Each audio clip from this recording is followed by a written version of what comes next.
Hey, what is up, guys? It's Tony, coming at you with my Blackwing deck, which I mentioned in the last video that I would be putting up here this week. Now, I'm not doing this deck profile to be like, hey, my Blackwings are better than anybody else's, or they're going to go in and smash the meta or whatever, but it's pretty well known that I'm not a big fan of stuff like Zodiacs, where everybody's playing it. It just gets kind of boring.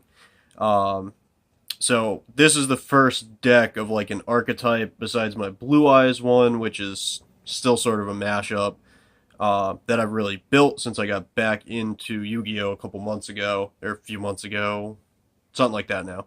Um, and I did them because they're a lot of fun to play, and I'm doing this video so I can kind of get your guys' thoughts on it, see what you think.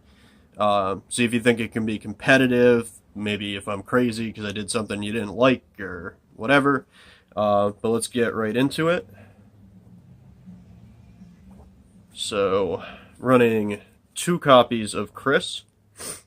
You will see later on kind of why I do that. I don't want a ton of level 4s. And running 2 Bora, because he can be special summoned as many times per turn as you have Boras. So 1 Chris, 2 Boras. Or 2 Chris and 2 Boras, but you can summon 1 Chris and 1 Bora. 1 Zephyros, because his effect can only be used once during the duel. 1 Shura, because with pendulums he doesn't really destroy them, but with everything else, he's a pretty good card, lets you do a search. 1 Shirako the Dawn, just because his effect is awesome. If you have some other stuff on the field and you need to take out a tank. 3 Gale.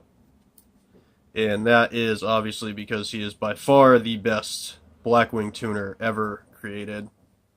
So much so that he was down to 1 for a while. 1 Steam the Cloak. 2 Pinocchio the Waxing Moon. Again, search effect. 2 Blizzards. Revival effect, obviously. 2 Orochi. So these are kind of like our main staple sort of cards. You know, stuff you're going to see in most Blackwing decks. And then this is the other stuff that I'm just starting to kind of work with.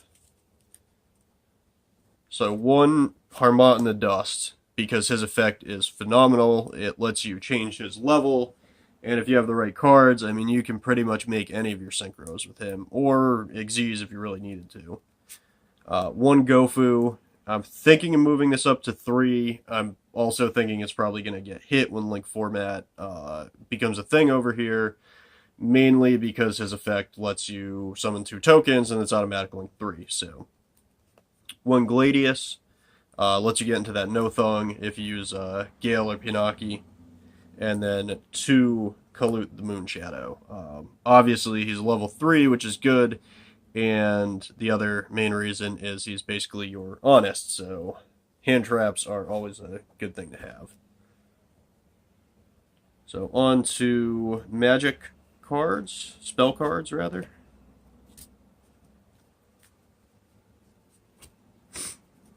So running, obviously 3 Black Whirlwind, you can't not run 3 Black Whirlwind.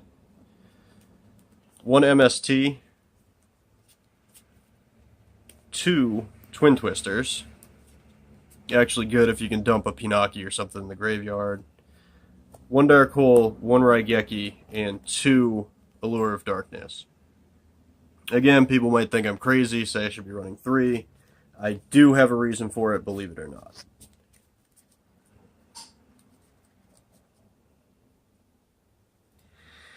Trap cards. So I run 22 monsters, I know, kind of large, 10 spell and 10 trap cards.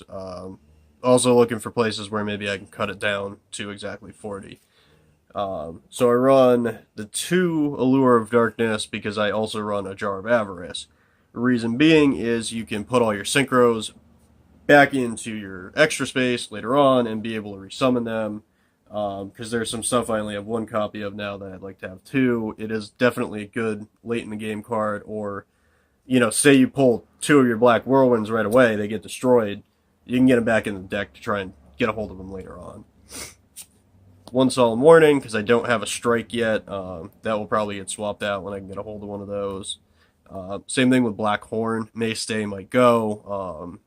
Is a pretty good card. It's definitely given me some help in the past. One Mirror Force, again, might get switched for like a Storming Mirror Force or one of those ones. But it really is not that important. Black Sonic's a better card. It's only there for, obviously, if you don't have a Blackwing in the field and you can't use Black Sonic. Another one people might think I'm a little crazy for, you don't see it a lot, Black Return. This card is good because you can get rid of those pesky Xyz monsters, Synchro monsters, Fusion monsters, even Tributed or Ritual monsters. Send them back to the hand or, XYZ, whatever, to the extra deck, and then you gain life points. I know that's kind of not the thing anymore, but being able to get rid of the monster and having the bonus life point add-on is good. It also gets around those effects that can't destroy monsters. One Delta Crow, again, awesome because a thing a lot of people forget about this in Black Sonic, if you have exactly 3 Blackwings, you can activate it from your hand. So what I like to do is get 3 Blackwings out right before I'm about to synchro, use that, kill every face down in the back row, and then I can go along with my day without having too much to worry about. Might Run 2, I have a copy of it in my extra deck, which you'll see later on. I'm trying to decide because I run the Twisters and that kind of stuff. So, and then obviously 2 Icarus Attack. It helps, that's why I don't have a second Anti-Crow in there, or Delta Crow in there, because I have 2 Icarus Attack, Delta Crow, Twin Twisters, Mystical Space Typhoon, and then Regeki and Dark Hole. So a lot of stuff to just kind of wipe back row out, wipe main board out. So yeah, let me know what you guys think on that. If there's, obviously any monsters, magic traps, any of that kind of stuff that can get moved around, switched out, what have you. So on to my extra deck. See, I'll start with my 2 Xyz monsters that I do use. Number 101, Silent Honor Arc. Just a good card to get rid of pesky stuff. And then Castel, the Sky Blaster Musketeer, again, get rid of pesky stuff. I run 1 Sahoya the Rainstorm. May get bumped up to 2, but it's mostly so that you can bring stuff back and then summon into bigger synchros because he acts as a tuner. 1 TG Hyper Librarian.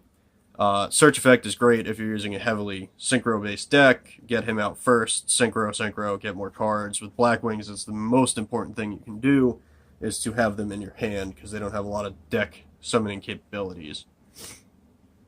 1 Blackwing Armed Wing for my level 6. And No Thung at the Starlight. Want to get a second No Thung, we'll probably take this guy out for it, but I haven't been able to get a hold of one yet, so.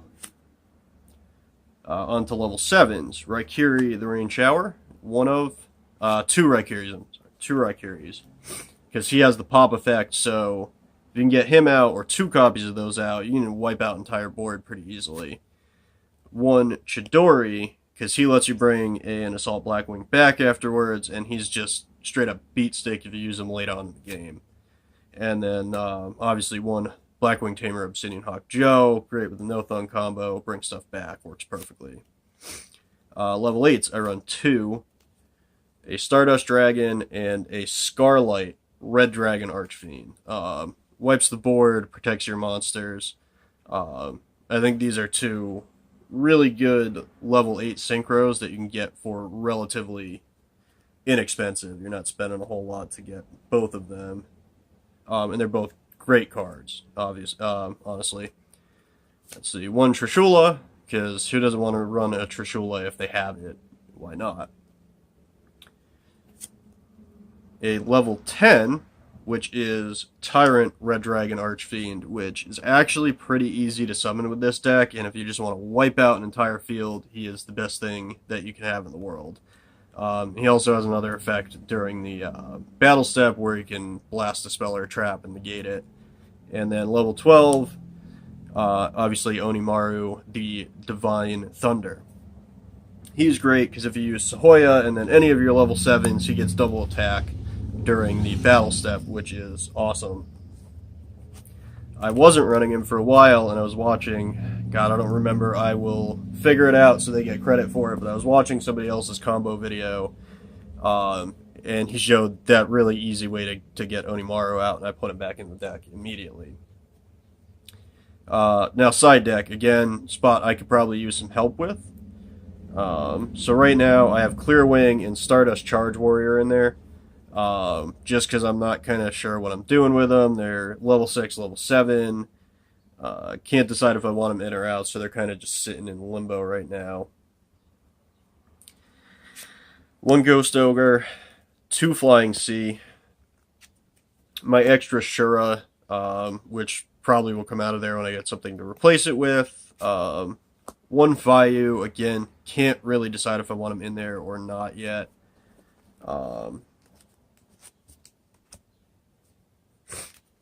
1 Dark Hole, a Fiendish Chain. Again, all stuff that I'm kind of trying in and out, swapping, seeing what works, what doesn't work. An extra Delta Crow, Royal Decree, Bottomless, Imperial Order, and then Torrential Tribute and Wiretap. I got rid of the Wiretap. I don't think it will go back in because I have so much stuff to wipe crap out before I even have to worry about having to use a card like that. So that is it, guys. Thank you very much for watching. As always, like, subscribe, follow, whatever you want to call it. Comment down below. Tell me what you guys think. Like I said, pretty much done. Not quite there yet. I still have some stuff to work on. That's why I'm kind of asking, some advice from you guys on what you think. Again, thank you guys for watching. Peace.